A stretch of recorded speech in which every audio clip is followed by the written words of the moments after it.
दोस्तों आज के इस वीडियो में हम एक ऐसे इंडेक्स म्यूचुअल फंड का डिटेल रिव्यू करने जा रहे हैं जिसने लास्ट 3 इयर्स में 30% से भी कहीं ज्यादा के रिटर्न जनरेट किए हैं और जो सीधा सीधा स्मॉल कैप म्यूचुअल फंड्स को टक्कर देता नजर आ रहा है। और इस फंड का मेनली फोकस वैल्यू इन्वेस्टिंग पर है, यानी अट्रैक्टिव वैल्यूएशन पर ध्यान केंद्रित करके स्टॉक्स को सिलेक्ट किया जाता है जिससे लॉन्ग टर्म में एक अच्छी ग्रोथ पोटेंशियल बन सके। तो आज हम बात करने जा रहे हैं मोतीलाल ओसवाल के BSE enhanced value index fund की। और इस फंड के पोर्टफोलियो स्ट्रक्चर, इन्वेस्टमेंट स्ट्रेटजी और रिस्क रेशियोज को ध्यान में रखते हुए क्या ये फंड निवेश करने के लिए एक बेटर विकल्प साबित हो सकता है, ये आपको वीडियो के दौरान समझ में आ जाएगा।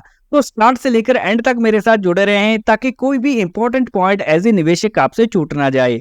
तो चलिए शुरुआत करते हैं इस म्यूचुअल फंड की बेसिक डिटेल से। तो यहाँ पर मोतीलाल ओसवाल की इस म्यूचुअल फंड का एसेट अंडर मैनेजमेंट इस समय हो चुका है 1454 करोड़ का और इसका एनएवी प्राइस है 30 रुपए का। तो एनएवी बोला जाता है नेट एसेट वैल्यू को। जब भी हम म्यूचुअल फंड बाय करते हैं हमें एनएवी के रूप में यूनिट्स अलॉट होते हैं।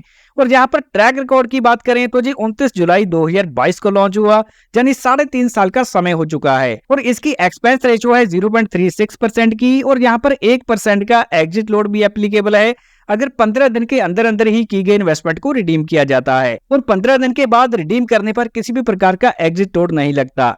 और ये म्यूचुअल फंड फॉलो करता है बीएसई एनहांस्ड वैल्यू टीआरआई को। और यहाँ पर monthly SIP and lump sum investment दोनों ही ऑप्शन उपलब्ध हैं। और अगर टैक्स ट्रीटमेंट की बात करें तो as a equity mutual fund इस पर टैक्स एप्लीकेबल होता है, जैसे कि 1 साल के अंदर अंदर अगर हमें कितना भी प्रॉफिट होता है सेल करने पर तो उस पर 20% का शॉर्ट टर्म कैपिटल गेन लगता है। 1 साल के बाद हो जाता है long term capital gain tax. अगर सेल करने के बाद आपका प्रॉफिट 1.25 लाख से ऊपर का है तो उस ऊपर वाले प्रॉफिट पे 12.5% का कैपिटल गेन टैक्स लगता है। तो आइए जल्दी से इस म्यूचुअल फंड की पोर्टफोलियो स्ट्रक्चर को समझ लेते हैं। तो जब हम बात करते हैं बीएसई के एनहांस्ड वैल्यू इंडेक्स की, बेसिकली इस इंडेक्स में हमें टॉप 30 कंपनीज देखने को मिलती हैं और जी 30 कंपनीज का चुनाव किया जाता है S and P BSE large mid cap index में से। तो इन 100 लार्ज और 150 मिड कैप कंपनीज के इंडेक्स में से टॉप 30 कंपनीज का चुनाव किया जाता है जो कि वैल्यूएशन के हिसाब से काफी आकर्षक कंपनीज होती हैं। और अब बारी आती है इस म्यूचुअल फंड के हिस्टोरिकल रिटर्न्स देखने की। तो जिसमें सबसे पहले 6 मंथ की बात करें तो तकरीबन 20% के रिटर्न म्यूचुअल फंड बना के दे चुका है। और वही कैटेगरी एवरेज यहाँ हमें 0.82% की दिखाई देती है। और अगर हम 1 साल की बात करें तो जी रिटर्न 35% के हैं और कैटेगरी के हैं 11% के। और 2 साल के एनुअलाइज रिटर्न जहां देखने को मिलते हैं 13% के और कैटेगरी के 4% के। और 3 साल की एवरेज ग्रोथ परसेंटेज हमें 35.09% की और कैटेगरी की 17.5% की दिखाई दे रही है। तो जब से जी म्यूचुअल फंड लॉन्च हुआ है तब से लेकर अब तक इसने अपनी कैटेगरी को बहुत ही बेहतर तरीके से आउट परफॉर्म किया है। और लॉन्च डेट से लेकर अब तक की बात करें तो ये 34.91% के एनुअलाइज रिटर्न निकल के आते हैं। और जब बात आती है रैंकिंग की तो यहाँ पर पिछले 3 सालों में इस म्यूचुअल फंड ने नंबर 1 पोजीशन को हासिल किया है और पिछले 2 सालों की बात करें तो ये 2nd पोजीशन पे रहा है। तो मोतीलाल के BSE enhanced value index fund को लॉन्च हुए 3.5 साल का समय हुआ है, लेकिन जो बीएसई का एनहांस्ड वैल्यू इंडेक्स है इसको लॉन्च किया गया था 3 दिसंबर 2015 को। लंबा ट्रैक रिकॉर्ड देखने के लिए हम इस इंडेक्स को देख सकते हैं जिसने पिछले 5 सालों में 28.45% के एनुअलाइज रिटर्न जनरेट किए और पिछले 10 साल के लॉन्ग टाइम फ्रेम में देखें तो जी 18.20% के एनुअलाइज रिटर्न है। और जब से जी इंडेक्स लॉन्च हुआ है तब से लेकर अब तक इसने 19.5% के एनुअलाइज रिटर्न जनरेट किए हैं। तो इस फंड ने लगातार निफ्टी 50 टीआरआई इंडेक्स को बाखूबी बीट किया है। और मोतीलाल ओसवाल के इस फंड की लॉन्च टाइम से लेकर अगर अब तक की हम हिस्टोरिकल परफॉर्मेंस देखें तो ब्लू लाइन में आपको लगातार जे कैटेगरी से बेहतर करता हुआ नजर आ रहा है। और जब हम सेक्टर्स की बात करते हैं तो यहाँ पर फाइनेंशियल सेक्टर पर 40% की एलोकेशन रखी गई है और यहाँ एक कॉन्सेंट्रेटेड सेक्टर एलोकेशन देखने को मिल रही है।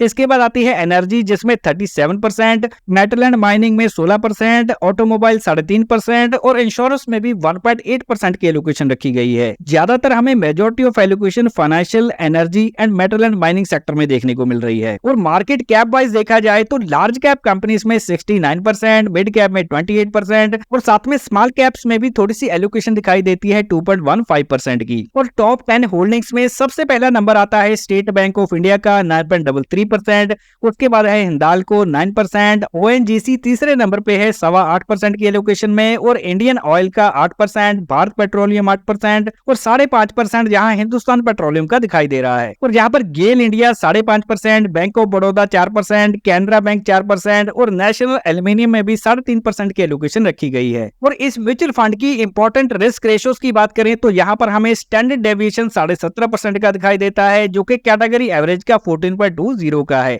तो यहाँ पर कैटेगरी के मुकाबले हमें रिटर्न्स थोड़े ज्यादा वोलाटाइल नजर आते हैं। और दूसरे नंबर पे शार्पी रेशियो 1.82 की है और कैटेगरी की 1.35 की। तो कैटेगरी के मुकाबले जहां कम रिस्क लेकर ज्यादा रिटर्न जनरेट करने पर फोकस किया जाता है। और अल्फा की बात करें तो ये बहुत ही शानदार जनरेट किया है 8.5% का, और वहीं कैटेगरी एवरेज का है 4.20% का। और इस म्यूचुअल फंड का बीटा है 1.15 और कैटेगरी का है 0.95। तो मार्केट करेक्शन के दौरान ये म्यूचुअल फंड अपनी कैटेगरी से थोड़ा ज्यादा वोलेटाइल नजर आता है।